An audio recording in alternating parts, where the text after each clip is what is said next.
The positive impact that this person will bring on your business compared to the negative impact that this person will bring, because you're spending all your time teaching them how to do something, reminding them where the right filing cabinets are. You just can't overpay for it. You cannot overpay for the right people.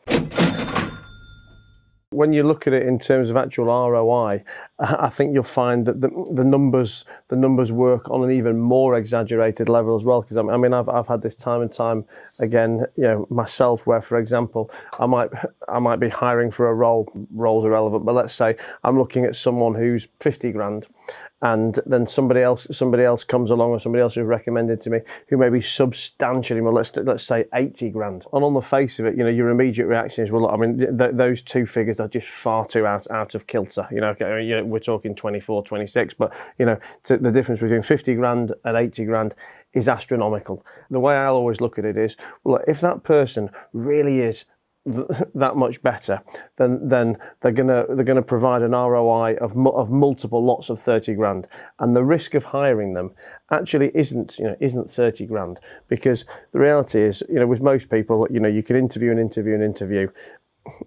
and you never really know until the day they start. But within, I used to say, within the first week or 2 weeks of someone working for you, you know exactly what they're going to be like. I honestly think within the first hour or two of them working for you now, if there's going to be a change in interview personality to real life personality, or if they're going to have bullshitted their way through an interview and they can talk the talk but not walk the walk, it on their first day in the office. So the reality is, if this, extremely more expensive hire is going to not work out, they're going to not work out in the first month or 2 or 3, let's say.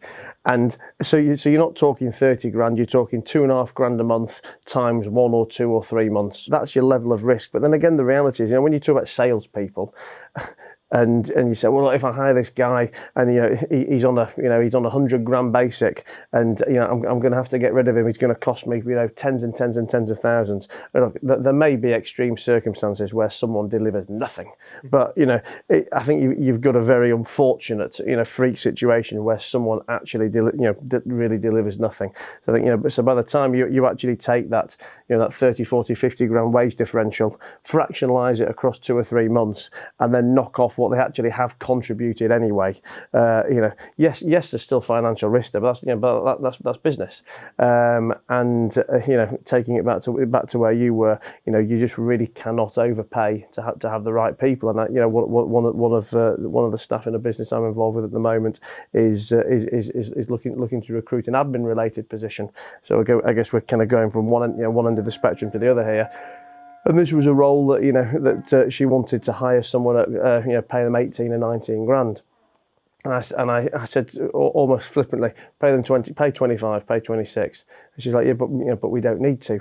And my view is that even if you're just getting someone to make the to make the coffee and do the photocopying and do a bit of admin around the office, the difference in caliber of person, you'd get from 18 to 25, or from minimum wage to minimum wage plus £1 or 2 an hour is just astronomical. The positive impact that this person will bring on your business compared to the negative impact that this person will bring, because you're spending all your time teaching them how to do something, reminding them where the right filing cabinets are. You just cannot, you just can't overpay for it. You cannot overpay for the right people.